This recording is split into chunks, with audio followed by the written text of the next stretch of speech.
Bellingham. Hooray. Okay, Jason? Hi, well, I'm a math teacher in Sacramento, a former congressional candidate, and a science fiction author, and considering a congressional run here in 2020.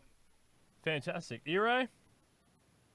Hi there. My name is Eray. I'm an AGI researcher. I'm currently based in Istanbul, and I'm the founder of a startup that automates data science using human-level AI. Awesome. And Ben Zion? Hi, I'm Johan Ben Zion. I'm the founder of the Arizona Transhumanist Party and chair of ZED and presidential candidate for the Transhumanist Party and a devout and passionate advocate of greater e-services in government. Want to see that happen and hope participating in this talk can elevate that discussion ever so much. Yeah. And thank you for doing this as part of your campaign, Ben Zion. All right, so Algocracy is interesting because if you historically look at law, law is sort of a written form of rules that society then attempts to follow, and if they don't follow, they use the state, they use force in order to enforce those rules. It looks like that has been a sort of a common theme up until the 21st century. And now we have this thing called technology and computers, and it's slowly seeping into the consciousness and the mainframe of civil society. There's an increase in algorithm-based decision-making, and some people say it poses a threat to the political and legal system. The threat is in question is relatively unique due to its technological basis. It's difficult to resist and accommodate, say, some people because of the speed of change. Ben, I want you to open up on this one. What is algocracy? What do you define algocracy as? What is it for you conceptually? Well, there's a lot of ways to approach this issue in early 21st century terms in talking about the kinds of e-services that I mentioned, in talking about greater e-governance and i-voting, the kinds of initiatives that are described in the Futurist New Deal for America, my platform for the Transhumanist Party. And then there's more speculative matters, which may be very soon at hand as well. Just moments ago, when I was talking to Eray on this subject, we mentioned the concept of the technocracy movement, the Technate. This is a concept that dates back 100 years. And this is a similar set of initiatives, different kinds of approaches to the way that institutions are organized, efficiency metrics, engineering principles applied. As other forms of governance in the past have failed, despite their idealism, because of the lack of man hours and resources that would be required to truly implement them. We can move this technate concept into the limelight as a form of governance. And I would say we mentioned this concept in passing with Kim and Steele and myself. The technate, we could refer to the algocracy equivalent, the Algate perhaps. This form of governance, and so we have these very real prospects at hand, and the question is a question that we've repeated often on this show: are we going to use these things in the best way possible, or are they going to become orphan technologies that are not being fully utilized? I think of just 2 years ago, there was a presentation from Google Labs for the Google Assistant product. And this is a product which allows you to have your virtual assistant make phone calls on your behalf that are indistinguishable from other calls. And this kind of technology broadly allows for an incredible influx of man hours into the marketplace. And if we're going to have this in the marketplace, we should also consider having it in other areas, for example, in governance. All right, thank you very much. I'm just going to do 2-minute opening statements here. Eray, what is algocracy? How do you define it? What does it mean to you?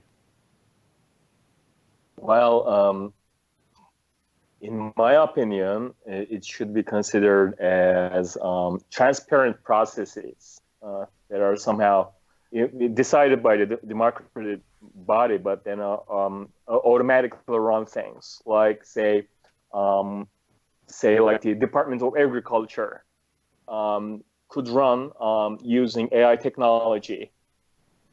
And say the Department of Forestry, while they could have armies of drones that will surveil the forests and say spot fires and respond and perform other routine maintenance tasks likewise. So this is supposedly going to lift a lot of burden off the shoulders of bureaucrats, right? So that's the general idea. All right, thank you, Eray. Jason, what is the definition of algocracy, and what does it mean to you? So it is in regards to algorithms making decisions. I think there is a big difference between those being administrative or being self-motivated. So seems to be, to me, is an extension of human decision making through the use of algorithmic tools, similar to being able to search a database, being able to search for what laws apply, not just what laws. So as this can be applied to government, we're looking at being able to remove a lot of discriminatory decision making or anything along those lines, and that it would level a playing field for everyone.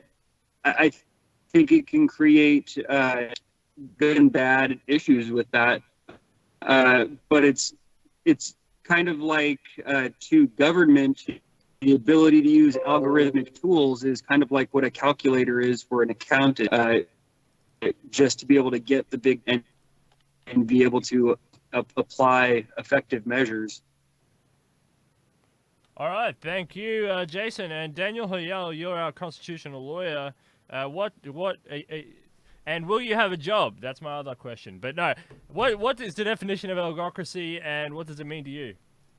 I'm going to answer your joke question first. They've been talking about AI being the end of lawyers since I graduated from law school, and it's been nothing but giving us more work. So I'm not too worried about my security. All right, that's good. Well, it's not really great. I could use less lawyers, but for me, it's good.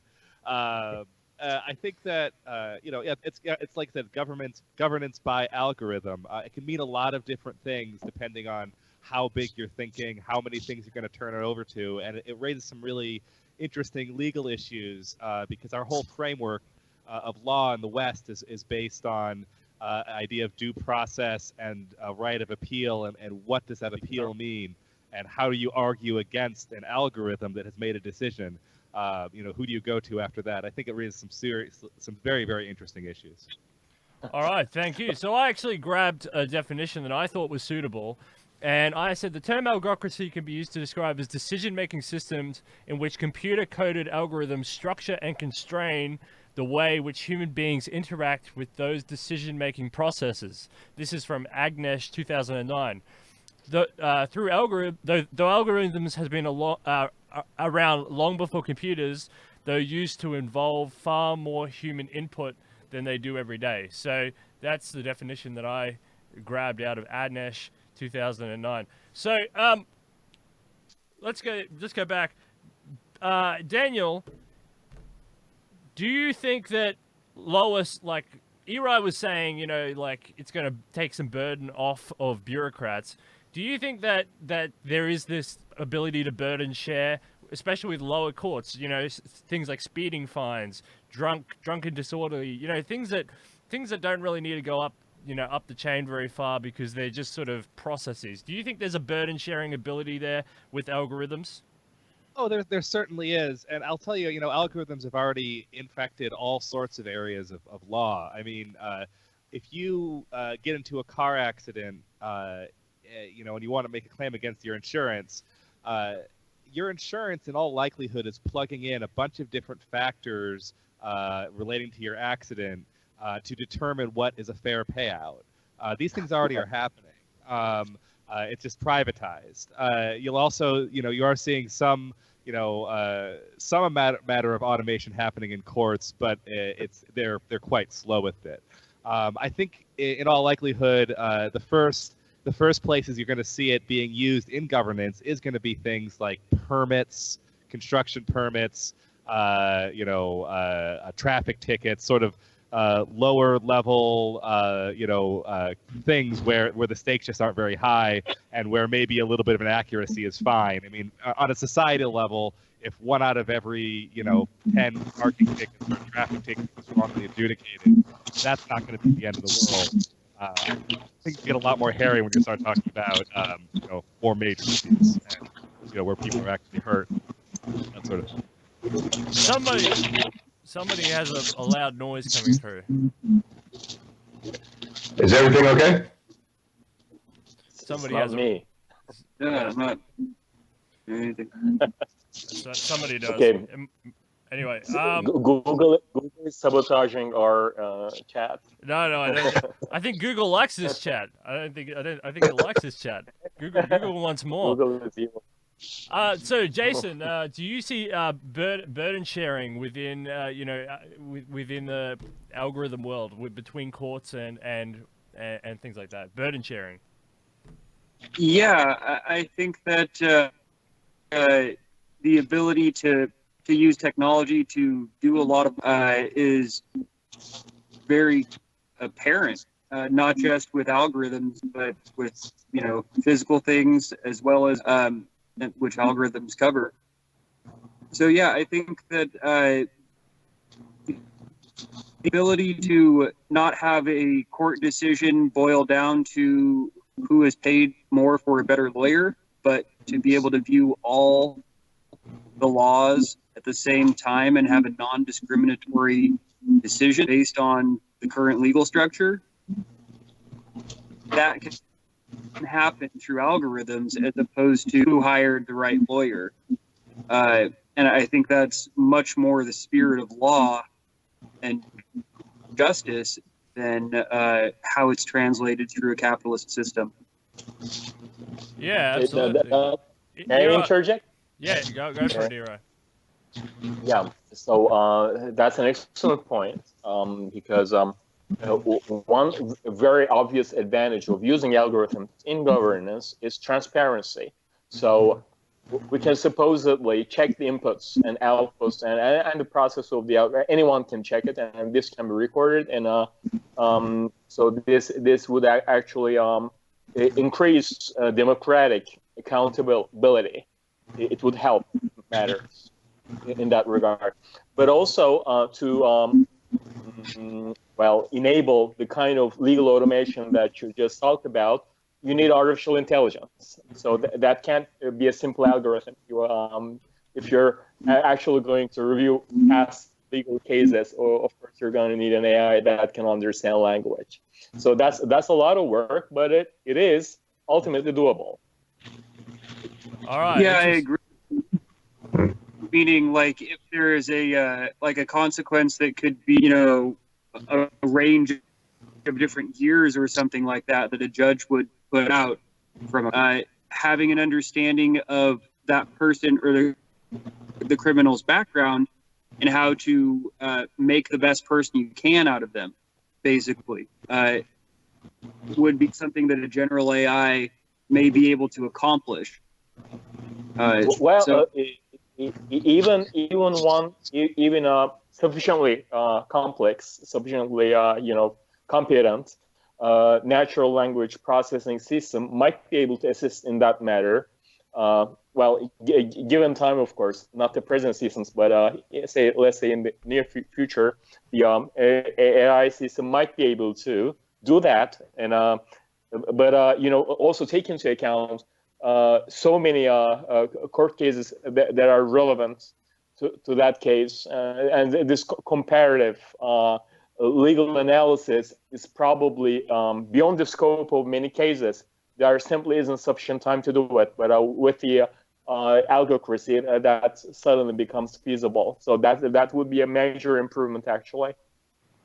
I want to push back just a little bit about, again, something somebody said about transparency. AIs, especially especially AIs that have been trained as they are now, not understandable often even by the people who rate them themselves, let alone the general public. So I think that's going to be a real challenge going forward, is to find a way to understand how these algorithms work, and also not just understand them in a technical sense, but if you can, people need to understand when they go in front of a court what is happening to them and why it is happening to them.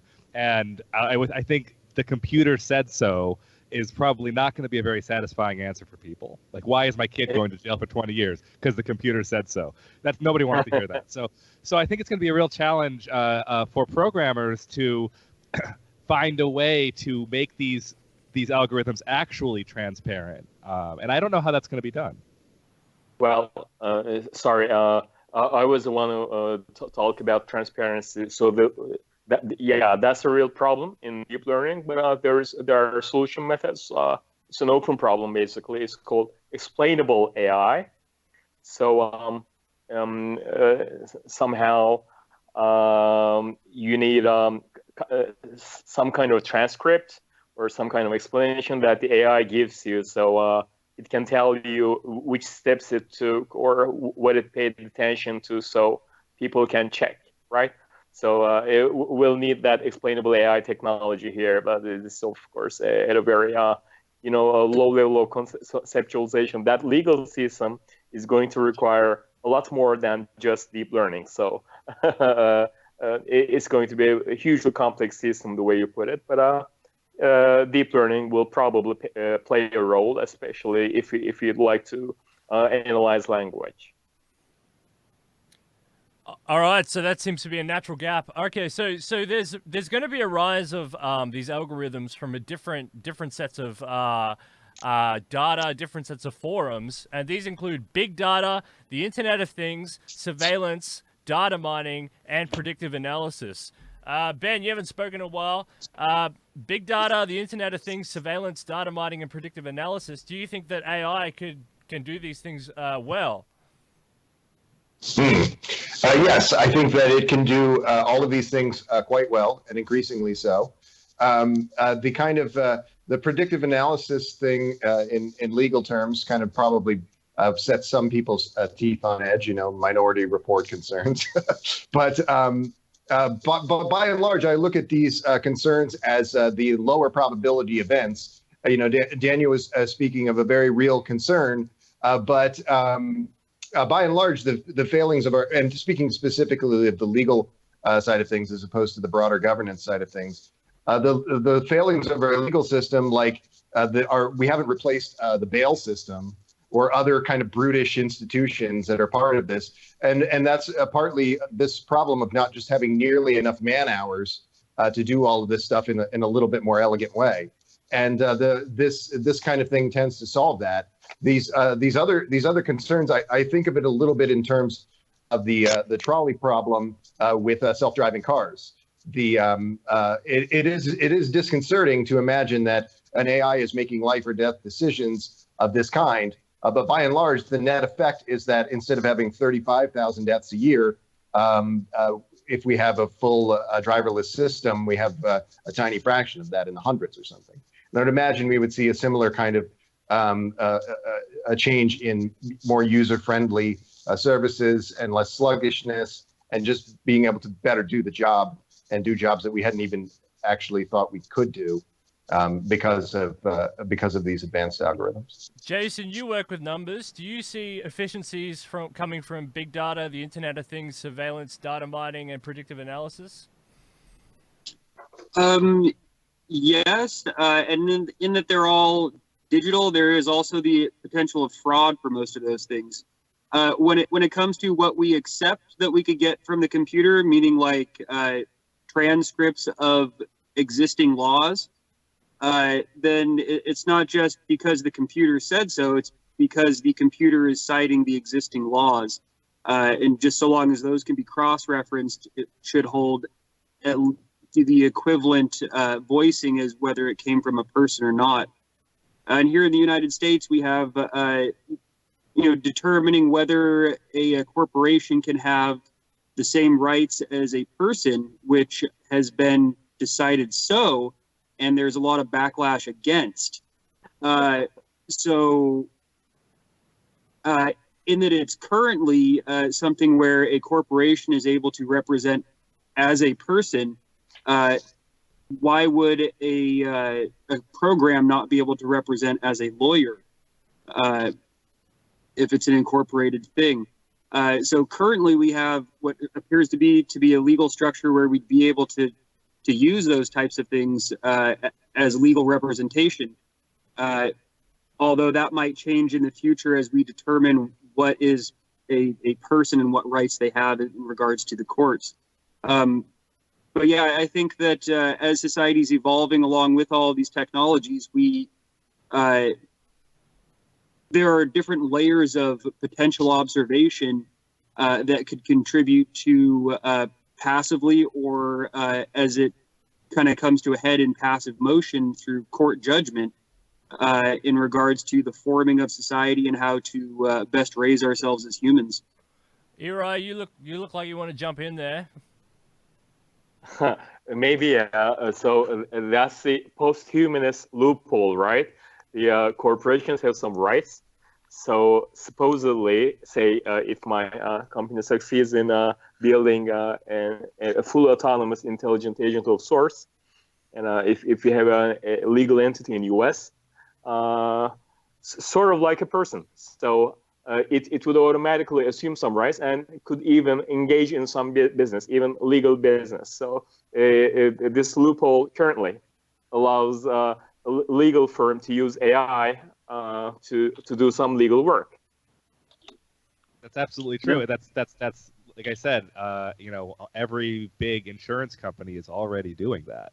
They have, they don't. The computer doesn't actually, communicate what it comes up with, but the adjuster in certain cases will be disciplined or is risking discipline if they don't follow the recommendations of the AI. So in fact, the AI already is in charge.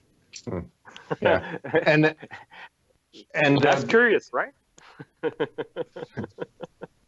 I think that similarly to insurance, as you're describing, I think that might be an actual foot in the door for effective transformation of the U.S. healthcare system, where you could require an AI attribute for as a piece of a medical malpractice insurance, which you need to have as an operating doctor. So if you get the insurance, then it comes with an AI attribute that would be informing the doctor of the outcome percentages, successful outcome, not successful outcome for whatever medical procedure they're going to do for a patient. And in that way, we can start looking at, we could hold accountable curative or not curative treatments, essentially, and not have doctors that are keeping people sick for money, kind of, or not actually curing the real things, because the statistics would be shown at the decision of whatever treatment. AI could also be very good at inspecting things. So inspecting records that humans usually don't bother inspecting, right? So it could well be an effective tool in detecting past frauds from documentation. Yeah, this is a good point. It can go through precedent law like that, and pick up precedents that old-fashioned filing and or old-fashioned computer filing even might not pick up, or exactly, old-fashioned frauds. The investigative part of being a lawyer, I guess, or an investigator in the legal scene might diminish. Hey, I wanted to. Does anyone else have anything else to say about big data, Internet of Things, surveillance, data mating, and predictive analysis being the groundwork of the Algocracy, efficiencies, deficiencies? Anyone else want to jump in and say anything about this? Otherwise, I want to move on to another topic.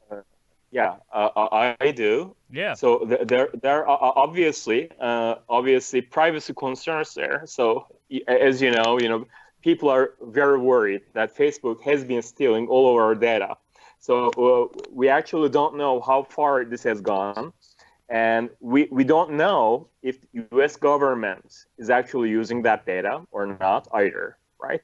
So that's actually a present crisis, and any technate or algocracy would have to address it. My preferred solution to that is using decentralization cryptography technology. Of course, there will be other approaches, but I suppose I just wanted to set the tone for a future discussion. Yeah. I think that privacy is a gigantic issue, and I'm not sure to what extent a technical solution is going to be feasible when that comes down to that. The Free Software Foundation with Richard Stallman at the head had some really interesting things to say about this, and his take on it is, he's an absolutist. He thinks the only way to keep people private is you have to simply ban the collection of the data. And anytime, as soon as you put the data in somebody's hands as a private individual, it is going to be abused. I think that my take is, I think it's a little more too useful to just give up like that. But there is something to be said for who's going to control the data. Right now, Facebook has all of our data, and it sits in Facebook servers, and the U.S. government almost certainly accesses it. But we as individuals have no control over it, no ownership of it, and you can't. There's no legal action you can take in the United States to make Facebook erase your data. There is in Europe, interestingly, so it is possible to do it. But in the United States, we can't do that. So it's going to require, I think, a very, very clever legal framework, and I think just leaving it unregulated is going to create these private organizations are going to become incredibly powerful as you get more and more data. At some point, Facebook is going to be able to blackmail anybody in the United States and anybody in the world, and that's a problem. So we should get ahead of that one. Yeah, we know. Yeah, Facebook and Twitter and all of these open platforms are basically the largest open source intelligence operation ever, regardless of whether they were intended to be or not. And it's kind of interesting the amount of data they have on people. I mean, we know from Prism, we know from WikiLeaks, we know from a whole bunch of these guys that that there is a misuse of data going on there, and it goes right up to political campaigning and political elections, regardless of what side of the Trump-Hillary fence you sit on. There's Russian bots or there's not. I mean, it's one or the other, right? So, so we'll shift gears and let's talk about what is the threat of an algocracy. Okay, and even in a primitive stage of algocracy like we're in, where there's commercial applications to algocracy, where basically you walk into McDonald's and you're being algorithmically pushed through a system of food, or or broader threats when algocracy starts eating its way into civil society. What is the threat of algocracy, Ben? Yeah, well, there's a meme that says, the real problem with communism is that eventually the CIA comes and overthrows you, and the people are always talking about the problems with communism, but some of it is institutional backlash of a very, very large kind, and that's a very real risk with something like this, law of unintended consequences kind of stuff. These institutions in the U.S. have, you mentioned the kind of the two-party system having a great deal of power. People in the loop there not wanting to give up that power, and anything that would tend to distribute that more evenly is going to be met with some resistance. Those kind of people will unleash a certain level of chaos, maybe not utter chaos, but they're pretty comfortable with a certain degree of chaos in defense of their power base. So that, to my mind, that's the biggest risk of something like that. I think that's a near-term concern in the way that maybe some of these are near-term concerns. And I should hope that systems that are able to make use of such sophisticated algorithms would be able to also see that everyone has their needs met. Eray, what is the threat of algocracy? At the risk of sounding like the disciple of Noam Chomsky, I would say techno-fascism. We're already at some stage of techno-fascism, so we actually have to understand what's happening to be able to avoid even worse forms of techno-fascism in the future. And so who watches the Watchmen? That's the basic problem with any kind of any variation of technocracy, right? The same problem is actually persists in the Venus project, the Technate, the Algocracy, any variation of the same idea. So in all of these ideas, there is usually a special group of people who decides the systems in technical details, the techno priests of the system. So that's very dangerous. You're creating something like the party in Soviet Union, right? And that's kind of dangerous.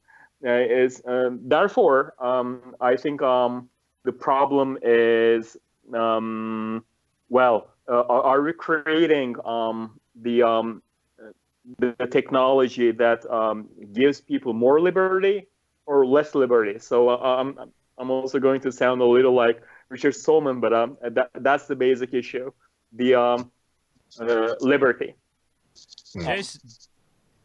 Jason, Yeah. what is the threat of algocracy?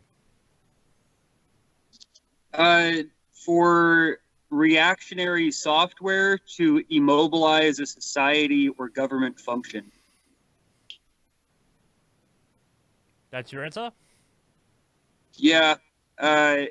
To be able to be falsely judged, to be able to, some of the things that could go wrong anyway, are to identity theft somebody and commit a bunch of crimes, so that there are algorithms going after someone else. The potential of hacking it is essentially the problem. And yeah, techno-fascism as a term, I think having being ruled by a game that you can figure out rather than the problem of, if we get to a point where total surveillance can be implemented, and not just putting up cameras everywhere, right? We can already do that, but the problem is nobody can sort through it. If you have a government that has, cameras in every place, then everything that is done is tracked very closely, then everything can be controlled, and it's going to be very difficult to fight against that once if we get to that world. In the short term, you asked a question about, you said, how is this going to affect our democracy? And I'm going to say it already is in very profound ways, in that free speech and the speech that gets heard is a function of democracy. There's no democracy without free expression, free speech, and without your videos and audio and words getting out to an audience. Who sees this video, whether or not YouTube promotes it, is an algorithm. It's an algorithm that Google has happened to tune to make them the most money. And right now, the speech that goes to the top is the speech that makes Facebook or Google the most money. Facebook has figured out that if you only show people political opinions they agree with, whatever those political opinions happen to be, that more people will stay on Facebook longer and it makes them more money. Well, that is, weird, probably not ideal, maybe not dangerous, maybe it is. It could get a lot more dangerous depending on who's in control of those algorithms and what they want. And it already is now to a certain degree. I mean, if you watch a couple of Jordan Peterson videos on YouTube, you might start getting recommendations for actual white supremacist fascists. I don't think Jordan Peterson is one at all, but there is apparently an overlap in audience, and the algorithm, again, only intending to increase profit, also is, maybe giving some pretty bad ideas to some pretty impressionable young men who just need to be told to clean the room. So I think the danger's already here, and we need to, as a society, democratically figure out what we're going to do about it. And there are different solutions. Decentralization is probably a wonderful one. Getting things off of just one or two platforms would help. But beyond that, that's for you guys to figure out.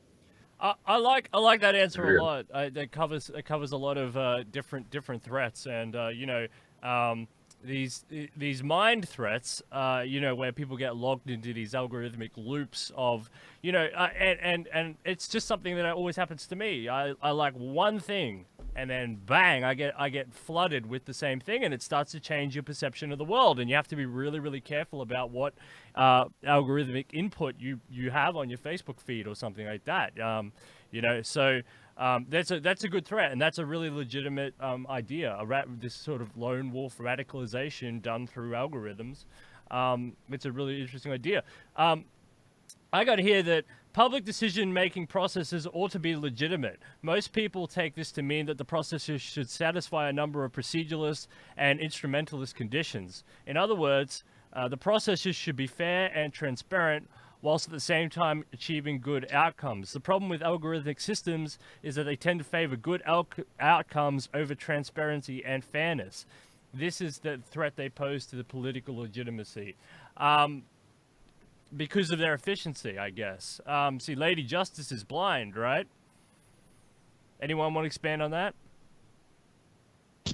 Oh, well, that's a lot of unpacking, but if I might chime in, I think it's possible to make the system, well, maybe not the algorithms per se, but the system transparent and fair by imbuing the design with some principles of democracy, right?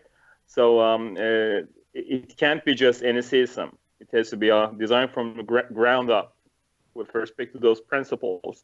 And that's going to be a great challenge. It's not going to just spontaneously form. You have to think hard about it. And that's why I recommended a decentralization approach, because a lot of the problems in applying technology to decision making will lie in simply not being able to make sense of what's going on, but also because inherently there will be the developer's bias in the system. So these principles that you mentioned of fairness and transparency have to be omnipresent during the entire development stage. At every stage of development, we need some democratic input to make sure that those principles are applied, so the system can reproduce them. And of course, the transparency thing. To make it transparent, the entire system should be open to the public, right? So if I recall correctly, Obama in U.S. Was very keen on transparency, so they made some improvements in that regard. Well, similarly, you have to make sure that all records are kept secure and untampered with and accessible, and then likewise with the contents of the decision-making processes, the public must be able to make sure that the algorithm does what it's supposed to do.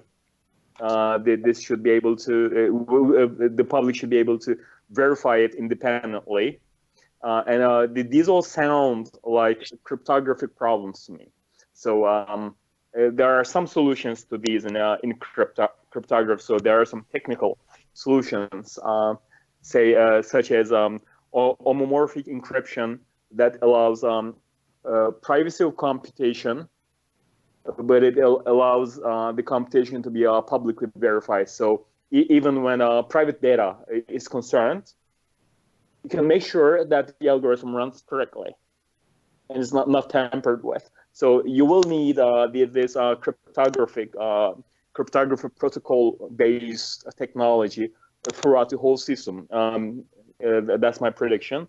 And furthermore, we will also need to reproduce democratic systems within the technate, within the Algocracy or whatever this is, right? So you will need to somehow make a democratic assembly.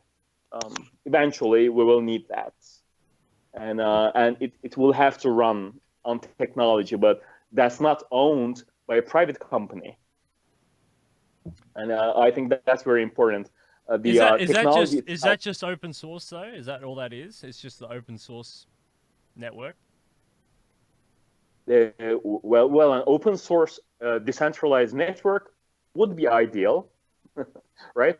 But essentially, what really matters is that the public has ownership of this technology. The technology should not be controlled in any way by a corporate like, say, Boeing, right? Because we know what they will do with that. Daniel, you know the law. Is that feasible in the United States, or is you know? Sure, it's feasible. Actually, I don't see any problems with it, even under current law. You'd have to. It's a matter of having the political will to create the specialized administrators that would be able to design and build and keep it, basically run the open source community in a way that works, which is something that I would say government certainly doesn't know how to do now. Because Eray, you're basically saying here that you want to turn open source in this algorithmic legal sense into a utility, right? Well, yeah, but open source is one way to achieve the transparency of the code itself. So it's an essential concept here. All right, and that would fit in with the futurist New Deal blockchain e-government's methods, right? That runs pretty close, doesn't it, Ben? Yeah, exactly. Yeah. Exactly. And it does, and I think that also we're kind of moving into new conceptions and models here, like something at this stage being described as utility. If it has this access to resources and is operating in some sense to the public good, the extent to which it could be described as owned by whom is kind of an afterthought to my way of thinking.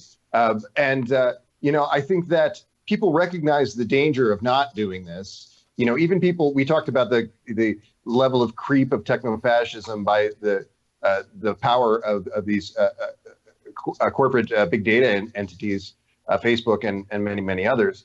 Some of these people who are pretty comfortable being techno-fascist overlords in a certain sense, when they look at the prospect of algorithms that are effectively some kind of master key or something approaching or akin to a recursive self-improving algorithm, that when they look at that prospect, they see the hubris of not making that into something that a lot of eyes are on that and a lot of people are doing that. They don't want to make that their own property because they would be putting a huge bullseye on themselves. They would become global persona non grata. No matter how much power you have, if everyone hates you and wants to rip your guts out, that's effectively. So I mean, the main problem in my view then is not or a main problem is the taboos and the lack of technological literacy and the lack of political will to use these things well. Because I think that the sort of distribution of it and decentralization of it will happen as a matter of course as it is implemented. We need to be very careful, of course. May I add something? Interject here, but well, you know, these are excellent ideas, all of it, but we've been talking about more or less innocent issues, right? Like say legal stuff, like did someone get a ticket from the traffic police or not? Stuff like that. These are innocent things, okay? Bad guys don't care about those things. Those are ordinary daily stuff, right? But now let's talk about the stuff that matters. As you know, currently USA Army is considering a plan that will give the control of nuclear weapons to an AI system. So that's, I suppose, the sort of thing that's really important, right? How about that? Yeah, go for it. Jason, you haven't spoken in a while. What do you think about that? Would you trust, if you saw on the TV and President Trump said, we are no longer in control of the nukes, we've handed it over to an AI, what happens? You get a movie like Terminator. Right? It's exactly the plot. With Skynet, but I don't think that would be a smart move at all. Currently, it's not even a single individual. Even if Trump hits the button, that doesn't mean something is launched. It requires more than one person turning a key simultaneously. It requires group, not just group decision-making or communication, but group action. For something like a nuclear weapon, that's not something that could ever be left in the hands of something that is a reactionary piece of software. Yeah. So I don't think that's feasible for responsible governance. And what we were touching on before in regards to basically being able to be open source and transparent, dealing with top secret information, protected information, such as proprietary information, intellectual property rights, and personal privacy. I think those are our major hurdles with being able to have something functional that can make sense in every instance that it's operating, without having to have large blackouts on sentences of reasoning why. Daniel, jump in. You're ready to go. Yes. Yeah. No. This nuclear thing reminded me of Stanislav Petrov, who is a Russian in 1983 who was running the desk that was the early warning system for the Soviet nuclear early warning system. The system reported to him that there was a massive launch of nuclear weapons, and he did not tell his supervisor. Because he thought that the code was new and buggy and he didn't trust it, because he did not, some people actually credit this man with saving the world. Look it up; it's really interesting. I think that if you're talking about anything of that sort of gravity, putting a automatic AI in charge of it is absolute madness. I understand the idea of, we want to, bind our hands so the Russians will never launch at us, because if they launch at us, we will automatically launch at them. But it's absolute madness to think that that's a good idea. But well, there's no scenario where I think where a super intelligence is actually like discerning and conscious. So it's really just a question of like, do we have a little bit better way to have oversight of these systems and still have people in the loop? I mean, I think we're kind of going to a scenario that is not entirely plausible. It plays into people's various just as the word AI plays into people's metaphysical notions about machines somehow being anthropomorphized. I think in reality, just what we're talking about is a system that is able to be like this Russian gentleman a little more discerning, but still having humans in the loop, just decreasing the likelihood of making those kind of mistakes. But I mean, I don't know. I'm not so sure, Ben. There is military creep. I mean, you know, who in the 1980s would have thought? I mean, they've always wanted to automate the military. I mean, they were in the 1960s or something. They were trying to launch self-autonomous planes, you know, with fighter jets into the sky. I mean, they had these things going around. I mean, they tried to invent the bat bomb. Remember that? The bat bomb against Japan, where they strapped the bombs to the bats and let them fly.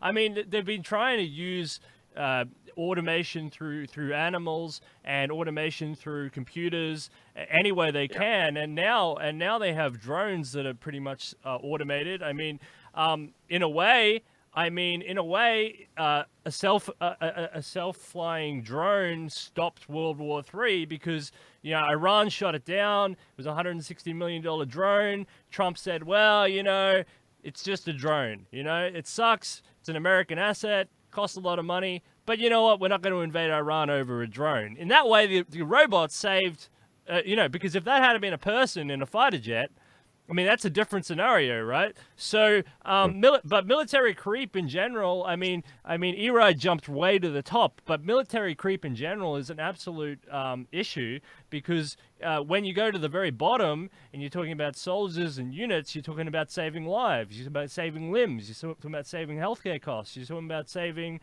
training costs and all this sort of stuff. There's a massive incentive there, and it will creep its way up. I mean, Eray jump to the end of the scale, but I mean, what's the difference? I should say that I'm on record many times as saying that the U.S. military industrial complex, as it exists today, should not exist. And that is the one thing that I think all of these many candidates in the U.S. Transhumanist Party primary do tend to agree on, that we need to find and implement as many ways as possible to reduce this Pentagon bloat, and also just reduce this imperialistic impulse. You know, that to some degree, I mean, such as the extent to which such a thing should exist, I suppose we have to make allowances for some kind of cyber war necessaries. That would be one thing, but that's. But a lot of these other, so the question of whether the U.S. In possession of an artificially intelligent singleton should be giving that singleton power over the nuclear weapon, I don't think those nuclear weapons should really be in the equation at that point. But Daniel, you wanted to jump in after my rant. What happened? No, I not necessarily. I just was thinking about the important thing here is that all critical infrastructure needs to be, air gapped and needs to be ultimately controlled by people with relationships. At least for the foreseeable future, because we know that we know people screw up all the time. We know that, for example, having algorithms in charge of cars is probably already safer than human driving. As much as it freaks people out to think that and as much as people don't want to be that 1 in 10,000 people who get into a AI car accident as opposed to the 1 in 1,000 people who get a normal car accident, that's probably better. But you definitely have to have, the thing with software is that it fails. When it fails, it sometimes fails catastrophically. And anything that you want to, that cannot fail catastrophically, a power grid, a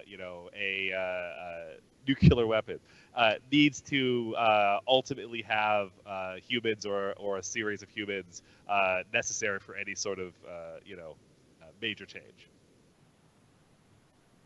I agree.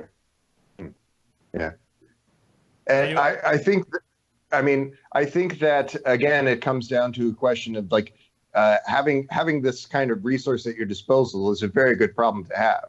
There's no supervillain from Scooby-Doo or something who's personally invested in human misery. Human misery is a feature of imperfect supply chains and lack of resources and problems of this kind. So this is a problem that is solved by a fully automated society and an AI-run society.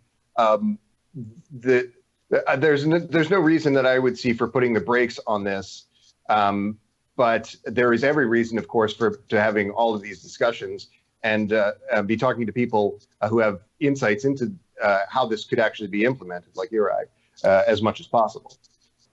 Yeah. System advances. We talked about the legal system, hospitals, and now I talked about the military, and now you're coming to the economy, right? So that's supposedly the biggest benefit of automation, because well, you know, it's not because AI or algorithms are better at judgment, but it's because I think there's a lot of corruption whenever money is involved, right? Yeah, so yes. I think, in my opinion, like a well-designed algorithm, think of your operating system. The reason it doesn't crash is because, you know, computer scientists are smart enough to ensure some guarantees in there. So we might be able to build in the same kind of guarantees into whatever system we're dealing with when we're automating decision making, and that includes economy. It includes allocation of resources, supply chain, as you said, and that's actually the core idea in the TechNate, right? So supposedly, you know, there is this control room which shows us all the supply, all the materials on a map, and the algorithms decide which resources are going where. You know, it's this science fiction picture, but it's not actually possible today. This wasn't so feasible. That's Walmart. Walmart is doing that today. Yeah, right. You're absolutely right. Walmart and Amazon are actually capitalist realizations of communist dreams, right? In that sense. Yeah, it's I think that you know, we have to, we need to have democratic control, because, you know, these algorithms can be great, and I think like you know, Walmart and Amazon show that actually frankly a communist firm can do anything they want, because there's no democracy there. There's no popular control, and, you know, it is really just like a top-down command and control can actually, you know, distribute goods across the whole world. But if you want to look at, and the algorithm is key to that, and algorithms can be tremendously useful for distribution problems. But then you also have to look at other parts of the economy that's ruled by algorithms, like air travel, right? Your tickets, the price you pay for an air flight, which makes no sense.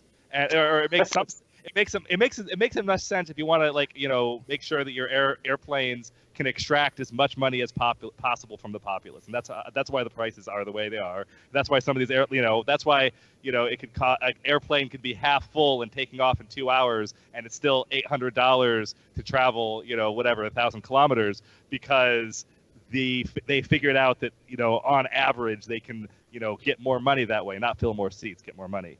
So I think you have to have algorithms, you know, as algorithms take over more and more of the economy, we need to have those algorithms work for what we want the economy to look like and what we want the society to look like. Jason? Absolutely. I think that's a very, very good point in regards to the motivation behind the algorithms, and which is basically how it's programmed to what effect, right? So if you go to business school, they teach you cost benefit analysis, and it's all geared towards money. That's very different than if you are going to like an environmental school, where you're not learning how to maximize profits on widgets, but you're learning how to stabilize an environment and a habitat, for example. So as we balance those values in a system like capitalism, how do we still have the freedoms of capitalism, as free a market as we can possibly have,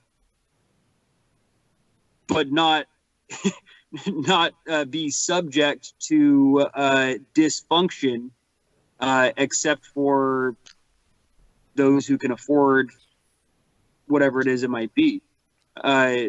So, I mean, for the same thing where it's like, yeah, they're maximizing how much they could make out of a plane ticket, you can also now use a single website to view all the different websites to find the cheapest ticket for all the airlines. You know, so it's a new beast in the jungle, and it has you know, the real core of it is how it's being motivated and knowing where that motivation is coming from. But yeah, it can make things more profitable. It can also make things more accessible for competition. It's a super interesting point that you're all touching on, because it feels like as we get closer to any type of singularity, I mean, we've already been through 2 or 3 singularities in history. Some of you lived through one of them, that being the agricultural, the agrarian, the information revolution, you know, at least being 3 singularities already. You know, it feels like everything is being pulled towards a central point, right? And that way, it's kind of interesting that we end up with a communist style capitalist mode like Walmart or Amazon or something like that, because it's all getting pulled towards this central point where time and space don't make sense anymore, and so you know, the core of it is based on supply and demand, but that's about as far as it goes. Everything else is algorithmically on a, you know, logarithmically sort of written in. It's kind of super interesting that you guys are pointing that out. I like that a lot. Look, listen, we'll change up gears a little bit, but that's good. Thanks for bringing up the economy. So weapons, the economy, justice system. You can see how this algocracy is algorithms have already creeped into mainstream society, mainstream life, especially in the West and Japan and some other Northeast Asian countries. And you know, and there's also you know, in the background, there's no real sort of initiative to slow it down. Governments, corporations, and everything are investing more money all the time to speed up the algorithmic processes. To, if you're in finance, to scrape out 0.1% of profit if you can get it. You know, and in commercial, you know, in retail land, to, you know, sell more products and reduce inefficiencies on your supply chain and all that. But, you know, is algocracy a threat, and could we resist it if we wanted to? Daniel, open up. Is algocracy a threat, especially speaking on your main theme, which is law? Is it a threat? Are we a threat? And if we are a threat, could somehow we resist it, or is it inevitable? I mean, it's not inevitable. You know, we could just turn off the electricity to everybody, and there's no more computers. But it's pretty much inevitable under our current, you know, under our system. It's in the interests of those with power and money in society to accelerate it, and you're going to see it continue to accelerate. Is it dangerous? Absolutely. You know, there are people who are, you know, luminaries in industry who say this is the #1 threat to humanity. I don't necessarily agree with that. But it's a huge deal. You know, we've talked about some of the ways today that has been abused, has already been abused, and that we can, you know, try to regulate it. But it needs to be regulated. And I haven't sat down and came up with some sort of a plan, you know, to do it. I hope that maybe this is a good place for the Transhumanist Party to step in and come up with some platforms and some actual you know, ideas to get into the mainstream and to start pushing for the right kind of regulation where we can, you know, control it without losing some of its very real advantages. Jason, is algocracy a threat, and could we resist it as a society or a globe if we wanted, or? Is it like meat? We're just going to keep on eating it, even though we know it's bad for us. You know, in many ways. I think that it's a threat depending on who you are. If you're making money off of something that you shouldn't be, for example, like if you are a for-profit healthcare organization or a pharmaceutical company that is profiting from not healing someone, and an algorithm can make that something that is very clear to both the doctor and patient and legal system, then yeah, that's a threat to that organization, which is, due to corruption and things like that, could be very difficult to combat otherwise. So I don't think it's necessary. I don't think it's a threat to society, but I think it's a threat to specific business interests and things like that in specific cases. So there would be pushback and lobbying against some forms of algorithm implementation. It's also a threat to our privacy and other things along those lines. How it would go in translation to the Fourth Amendment, those types of things are to be determined. But in general, I think it's an evolution for society that is good, so long as we use this tool for good. All right, thank you. Eray, you're on the development side. Is it a threat? And, is Algocracy a threat? And could we resist it if we wanted to? It can be a threat. It's not necessarily so. But if we design the system such that power and authority are centralized more than they are presently, then it becomes a huge threat, and we would find it very difficult to resist against that.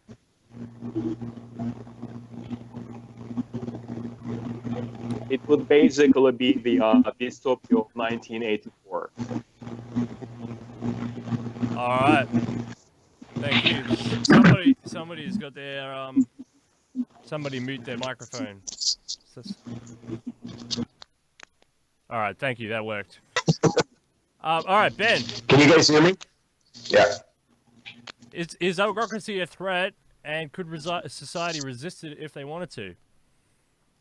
Well, I don't know that we can resist this sort of thing. The kind of effort that would be required and the kind of destruction that would be unleashed in stopping the pace, or even slowing slightly the pace of techno progress would be quite tremendous. But I think that the threat is really the things that we kind of touched upon in talking about what Walmart or Amazon is or is not. These are things that have siphoned off many millions of good jobs, and also in the course of doing so have automated a lot of systems that are of great interest, but basically siphoning resources to a select few people in doing so. And the idea of applying this to all sectors of society, this effect, I think the benefits are tremendous. The downside of not doing that is just more of the same. Automation does threaten 800 million existing jobs. We don't have really good answers for that. And because we have these so much fear-based thinking around these kinds of things, we're playing into the hands of these techno-fascists. Does anyone have anything to add on the threat analysis? All right. Go, Eray. Sorry. Yep. I think the development of solid-state hardware processing as a key to being able to determine the authenticity of the software running right is something that's going to enable the enable this to not just be software, but to function as hardware in society for robotic workforces, self-driving cars that you would need to literally break into in order to hack through a hardware processor, not firmware, not software. When that is a more common way of doing things, it makes the ability for algorithms to be implemented upon hardware in a safe fashion. And I think that's one of our next steps in development. All right, thank you. All right, so my final question that I had planned, I mean, you can go or say whatever you want after this, but is can humans and the Algocracy, or hypothetical Algocracy, could we live side by side? Could we coexist? Ben, start. Wait, could you repeat the question? Sure, no problem. So can society and an Algocracy peacefully coexist, or is it doomed for failure? Yeah, no, I don't see Algocracy as something that's a threat to anyone if we approach it at the earliest stages with these AI safety and design principles in mind. I see it more as an overlay that would add a tremendous amount of providence and stability to civilization. At the same time, there are risks. We meant in this context, we sometimes use the analogy of the harnessing of fire by early modern humans. Fire is a double-edged kind of weapon. It can give you great food and warmth and safety. It can also burn you very, very badly. And when we're looking at things that have this amount of power, we're looking at something that can potentially is an existential risk, and we shouldn't downplay those concerns. But what we're doing by having this conversation to some small degree, and is to be engineering to avoid those problems. And I think if we do that, our due diligence in that area, then we will have something that allows for a new golden age in humanity that has very little downside. Thank you. Eray, can society and an Algocracy live side by side, coexist peacefully? Well, I think so. But there are, of course, many risks. I would like to mention the case of China. Just yesterday, I watched a video where a Chinese man approached the trash bin, and a trash bin recognizes his face, and the trash bin opens by itself, right? So they've already done some stuff there. So I suppose that's about how useful automation can be for local governance, right? So we're talking about municipalities. And if you imagine all the common tasks that a municipality has to accomplish to maintain the city or rural areas, I think these can be effectively aided by AI units. That's absolutely certain, and it will have great impact. By the way, it will ease matters a lot, and it will also be very cost effective. So that's going to help a lot of people. But I think more problems arise at the national or global governance level, because then matters become complex, and then there are some dangerous decisions that can be made, such as with nuclear weapons, and there are, of course, larger risks. So I like to talk about a case. I still read people's opinions about this event that happened in 9/11, right? So people tend to forget it, but there was an investigation, right? People weren't satisfied with it, but it was closed. The investigation was closed nonetheless. So that's a typical case of human blunder. Who chose those people as investigators? How how much control does the public have over that particular process, which is like really significant, because, we would like to find out, well, the public would better know if it was an ordinary terrorist attack, or were the Saudis behind it, etc., right? But the case just got shut down because apparently the US government has that authority. It can just end things as it likes. So the bureaucrats have a lot of power over people at this national scale. And here, the choice of technology, algorithms, will be critical at this national decision-making scale, policy scale. It will be critical, and we can exist easily with this, municipality automated sewage system. But what about the algorithms that run the military or foreign relations or other critical government functions? That's really incredibly difficult to imagine. Yeah, that's an awesome point. All right, so Jason, sorry, did you want to finish? Well, just I don't think the relevance of this can be understated. What Eray has said, that these hyper-nationalist institutions and oligarchic institutions are the real threat to us today, and the real threat in this kind of future framework. There's an interesting kind of alternate history thought experiment wherein, if there had been an AI takeoff to some techno-singularitarian effects in a world that has 7 million people instead of 7 billion people, that we might have been able to better handle this kind of thing.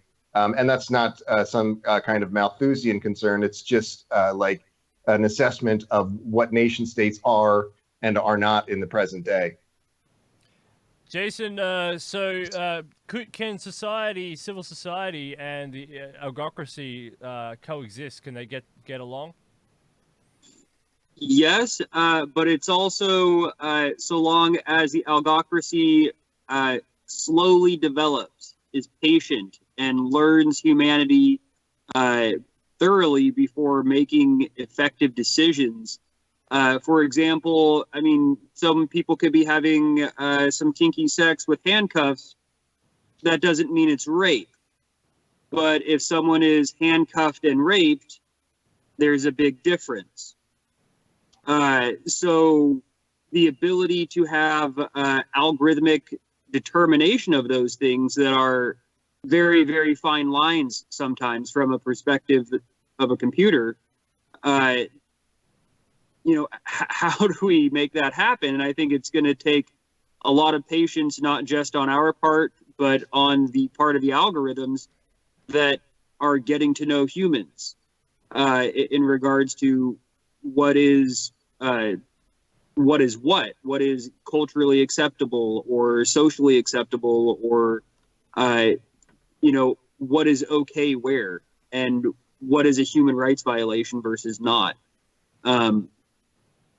Those types of things, and what is sarcasm? How do you get that from logic? Yeah, well, Robocop might shoot you because he doesn't get the joke, right?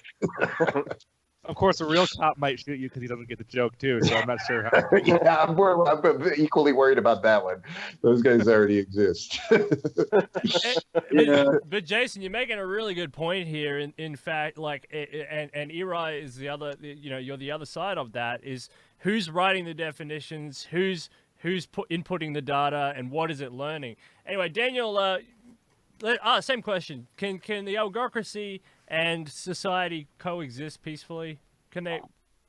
So I feel like every question you've asked needs a doctorate thesis to answer. I mean, these are Yeah. and barely very badly understood. I mean, I would say that the Algocracy and civil society already coexist, and and you can see the effects of it. Some of them are good, some of them are bad. It's so easy to just sort of minimize the importance of things like the YouTube algorithm, or I listen to music. I use the Spotify, which is this great service for me, and it just so happens that it recommends songs that I love constantly that I've never heard. It's actually greatly enriched my life, right? YouTube has been the opposite, and I think that we need to. It's like I was trying to say, in order for their coexistence to continue to be a peaceful one, or to at least be acceptable, is that we need to be very upfront about how much these algorithms are already affecting every part of our lives. We need to demand control. We need to think about what we want those algorithms to optimize for. That's point number one. Point number two is that these algorithms can't get too integrated. Anybody who does CS knows that one of the most common forms of hacking is privilege escalation, right? Where you get into a system through a small way and then use that to get to a next, to get to the next, get to the next. Well, if you have systems that are collecting data from 100,000 different sources, that's 100,000 different attack vectors. Just as another illustration, not too long ago, somebody figured out that they could remotely turn off the engine, and I think it was a Jeep, but I'm not sure. I don't want to demean the brand, by using a radio transmitter to spoof the input from the tire pressure sensor. Ha. Okay, because it feeds into the system that controls everything else, and they could, and so even think about this municipality stuff. Well, that sewage treatment plant, that could be very, very good, or it could end up being that there's some data input point that could be used as an attack vector that could cause that system to reverse a pump and send raw sewage into the water supply. Right? These are actually deadly serious issues. So the second point is, I think is you need to have very clear barriers between systems that require human input or require human control. Because we don't want to, become into a system where bad actors and hackers can really, take control of, or really do damage, or sorry, just another example. Baltimore recently, their entire municipality was shut down because a hacker was able to. It was a Bitcoin encryption ransom racket, where they basically encrypted the entire city government system and shut this entire city down. It's just a city which doesn't have that much money to begin with, right? So we have to be super careful about that, and make sure we have not too much automation. Make sure these things stay compartmentalized and controlled. So this is really important, Daniel, because what you're highlighting here is something that I wanted to bring up, which is there's not one AI. Okay, there's not just, because we're talking about the big fundamental AIs, but there's millions and billions of AIs, and they're at all different stages. They have all different functions. Some of them are very benign. Some of them are quite advanced. Some of them are, chatbots. Some of them are learning bots. Some of them are, used for mechanisms of finance or of business, of warfare. So they're all over the place. And it's kind of like herding cats in a way. It's kind of like trying to, getting a whole ant colony and, cupping each one and saying, hey, I want to control every individual ant. It's almost impossible to do, because there's so many of them. They're for all different functions, and they have all different sort of abilities and capacities. And so that I think is why the conversation is so complex, and it's because we don't have some sort of AI in the modern system, which is kind of a, when you talk about nanobots, right? you talk about the grey goo theory. I think, Ben, you would know about this, but you talk about grey goo, right? And there's an argument. Why don't you have police nanites? You know that you have the nanobots. Going back and forth to compartmentalized servers in a way, and if they don't interact with specific servers, they get hunted down by police nanobots, right? So algorithms, I think, would have to have their own police system, just like civil society has its own police system to enforce law, like constitutional law or local municipal law or something like that. You need some sort of algorithm, police algorithm. Eray, is that possible? Could we get some sort of police algorithm? Yeah, we could. And that's pretty much what Palantir does. Well. We AI researchers all work for the police state, so we would know. Right.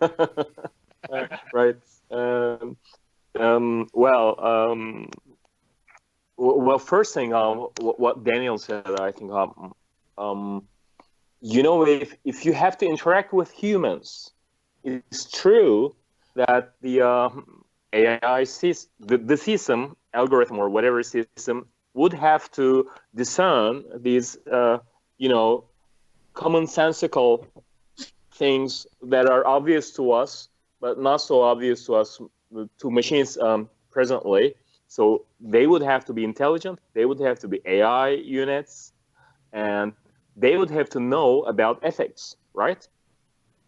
But so these units could also know about law and could police themselves to a certain extent. But there could also be other units that supervise and control, even judge such units, the correctness of their performance, or whether they carried out their instructions correctly, or whether they engaged in the correct sorts of interactions with humans. That is all possible in some sense. It would be semi-autonomous units helping humans, right? Yeah, it makes sense. So that brings us to Ben Gersell's vision of an AGI nanny that watches over all humans. The machines of loving grace, indeed, right? So is that a plausible scenario? Well, I think not. It's not a good idea to leave, to somehow transfer our most important functions to machines. So I agree with Ben that in critical functions there should always be people in the loop, because otherwise the fully autonomous systems can evolve in ways that are appreciably not very beneficial to humans.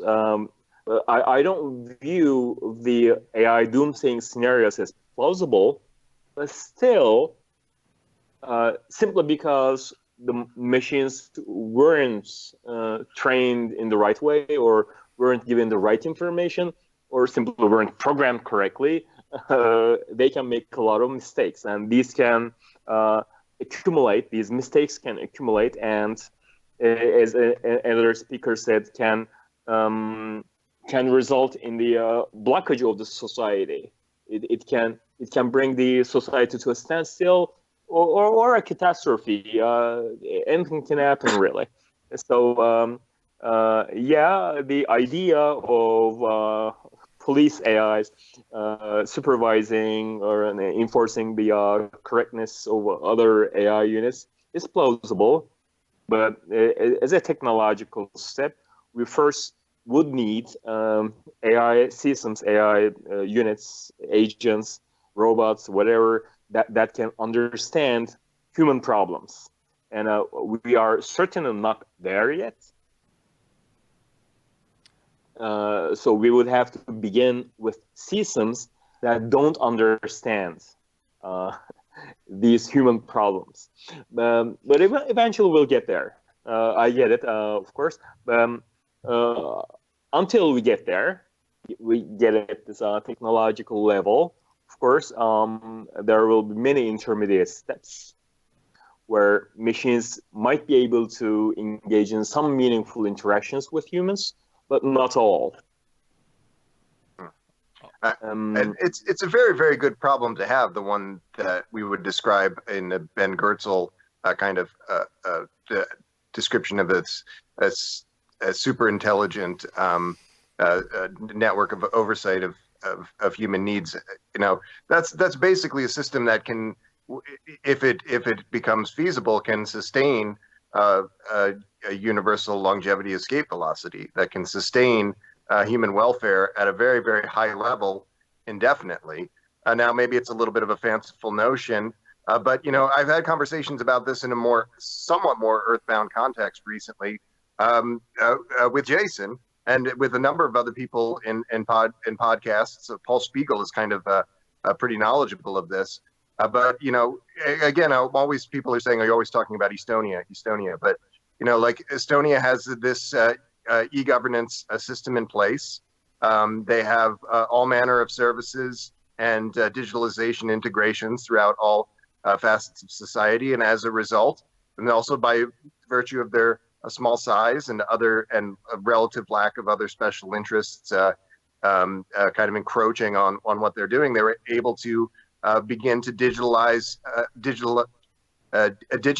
their public health service, allowing for this kind of oversight of citizens in real time, allowing for a constant monitoring of health, allowing for prevention of disease rather than only focusing on end of life, basically, and spending those many trillions of dollars on that, keeping people healthy throughout. And I think that's a near-term reality. I think, you know, if we are approaching some AI takeoff, then that same internal logic can be applied to a lot of other facets of society. And I'm very hard-pressed to see a lot of downside for that. There's maybe some civil liberties issues that derive from it, but it's also something where people are living well and living a very long time at the same time. I don't know. I forgot to say something. Yep. Certainly, robot laws of some sort, like Asimov's robot laws, can be implemented. Well, if you have an AGI system, it can certainly parse and understand logical rules, including laws, and just like the police, it can apply them. Of course, that's possible. It's just that we haven't been able to demonstrate that yet, but I'm sure we will in 20 years, 15 years, I don't know, but we will get there. All right, so I want to wrap this up now, so you all can go out and do whatever you guys do during whatever you're doing over there. But yeah, so starting with you, Daniel. Thank you for coming on Detonation. I want to thank you again. It's been an absolute pleasure. You have the floor to talk about anything you've talked about, the Algocracy being the main theme. You know, you're a constitutional lawyer. You can talk with civil society law. Is it a threat? Not a threat? Weapon systems. I mean, we've covered a bit, but thank you for coming on Detonation and take it away. You know, it's been awesome. Oh, thank you so much. No, it's been wonderful here. Thank you for having me. I don't have much to add. You know, there's so many issues, and we haven't even talked about a bunch of these issues. You know, what does it look like? You know, when you have if AI reaches a point where it can start to make policy decisions, you know, what does that look like? You know, what is that going to do to our society? You know, I think there's a lot of fascinating aspects to go into, and again, thank you for having me on. It's been a great conversation. Yeah, there's definitely AI president. I was thinking about that. I was also thinking about it. You know, the 3 laws of robotics, and there's some of the fallacies in there, but like they're pretty good. But you know, there's some issues with that. Yeah, there's a lot to talk over. We'll probably have to have another debate. Also, you know, bring on some different guests from different subject areas. You know, who who can mix in different specialities and things in there. Jason, thank you so much for coming on Detonation. This is your first time to Detonation, right? Yes, it is. Have you ever seen the show before? I've watched 1.5 episodes in the past. All right, well that's enough. So you're a fan then. That's good. But anyway, thank you for coming on Detonation. What would you like to say about this theme of Algocracy, about the rise of the robot superpower? I do have a policy that I think would be somewhat encompassing.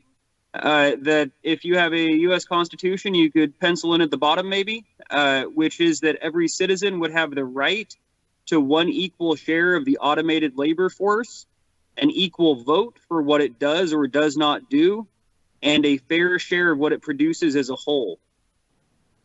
That's mainly thinking towards the ability to have automation replace people at jobs, in regards to having AGI or other types of things that are administering our digital abilities and passive directions. That I'm not sure how that would necessarily apply, but maybe it's a conversation for a later date. Thank you very much. Yeah, and hopefully you get to go out and watch some more episodes of Detonation. We'll like to have you on Detonation as well, and you, Daniel Hornal, as well, and Eray back, and everybody back. But we'll have you on, and we'll talk about this cool stuff, Jason. That'll be awesome. Eray, the Algocracy. Your final comments, your final thoughts. You're going to be in charge, so you tell us what your plans are. Well, hopefully I will not be in charge. My opinion is that nobody should be in charge of too much responsibility. I favor a direct democracy approach. So I believe the algocracy, or in general, state automation or governance automation functions should be merged with a direct democracy approach where citizens simply have more power. Because the politicians, they took a lot of power from us in all countries. And then the corporates did. So we have to take the power back. So I'd like to remind that. So you see it as a democratization tool as well, in addition to all the other... Yeah, well, I strongly believe in the benefits of more democratization than the opposite. Right. All right. Thank you. Ben Zion, thanks for coming back on Detonation. Good to see you here, and thank you for organizing this as part of your campaign. What's your favorite thoughts on Algocracy? And give us a quick update on your campaign strategy as well, because we know there's so much going on. You've got new people entering the race. Just a quick update on the news cycle on that as well. Thanks, Ben. Yes. Well, it's incredible to get folks like this together and get some insights into this exciting prospect. However it unfolds and on whatever timeline it unfolds, I think it's a very good thing to be discussing. I'd certainly I'll take a few moments and talk about the campaign and some of these similar ideas in the Futurist New Deal relating to e-governance. But I was touched by what Jason said a moment ago about fundamentally a part of the Bill of Rights being that a new feature of the Bill of Rights being that we would have this kind of sharing in digitalization and automation being a part of the rights of every citizen. I think that is an incredibly important point, and one that I hope will be advanced by policymakers across this country in the coming years. This Buckminster Fuller's concept of ephemeralization, in many ways, it is a story of the 20th century, but it's a story that has been harnessed by monopolists. So we have our society able to do an awful lot more with an awful lot less in terms of productivity. but we don't see a commensurate elevation of the middle class. And that's something that we need to ensconce in law and in the spirit of our undertakings in the way that Jason has described. The Futurist New Deal has a similar considerations built into it. It's a basic income platform, and including these federal land dividend measures that would similarly being very much devised to help our middle class survive this jobless future, this period of years or decades where there's a lot of economic uncertainty in people's lives as a result of this move towards full automation. And the e-governance matters. I think everybody at this panel would be described as some kind of libertarian. Almost everybody I know in this community is some kind of libertarian, and I do believe very strongly that these e-governance initiatives are the shortest distance to a kind of fully voluntarist society, a society that is then able to do some of the other things that libertarians on other parts of the spectrum tend to obsess about with respect to the economy.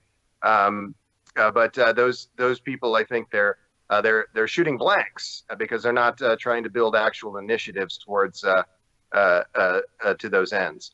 And I believe that moving our civilization towards e-governance and i-voting and digital democracy is the best way to do that. All right. What else would you like to discuss about the campaign? Well, no, I just wondered if you had any new news, because this is your, but up to you. Well, I sat down with Natasha Vitamore tonight, and we had a wonderful talk. I'll be posting that momentarily, but she's been a real friend to this campaign. She's had some kind words to say about the Ben Zion candidacy, and so I'm looking forward to sharing that with everyone. And our partners in Humanity Plus, our partners in the media, like Steele Archer, we have to value them and work with them. We're at a critical point in this the state of this party today, where we're not taking those relationships seriously, and some people this is their main campaign talking point, is undermining these kind of relationships generally, and that's not acceptable. Whatever pretext people might have that these people are somehow nefarious Illuminatis or elitists. These are people who've dedicated their lives to undertakings like advancing artificial intelligence, advancing life extension, and we can't have people who are effectively anti-transhumanists taking the reins of this kind of organization. All right, thank you. Daniel, Jason, Eray, and Ben Zion. What I've learned is that you're talking about Bill of Rights, you're talking about democratization, you're talking about a whole bunch of things. I've learned that we're still at a fairly early stage in this, where there's still time to conceptualize, ethicize, and consider implications and actually implement change. But that time is diminishing. We are on a curve, and so but there is still time. That's what I'm hearing from all across the board. So we look forward to seeing all of you back on Detonation very soon in whatever capacity, whether it's another group debate or individually as valued guests on the show. So thank you very much for coming on Detonation. Yes, thanks for doing this, fellas. Thank you. Welcome. Thank you very Thanks much. for hosting us. And if you're not a member, join up to the USTP ASAP. We need your support. Yeah, do it soon. September 21st is the deadline for that, and we want to get as many people involved in this organization. We've talked about this number, a few of us. We want to get this organization to 10,000 members, and we can do that, I believe, by talking about these kind of exciting proposals and these prospects for the 21st century, getting people interested in the public health goals and other goals of this organization that are very different from what people in the two-party system tend to focus on. We have a proactive quality to this organization, and that kind of energy and excitement is catching, and I think we can grow this organization in a real big way. All right, thank you everybody for coming on Detonation.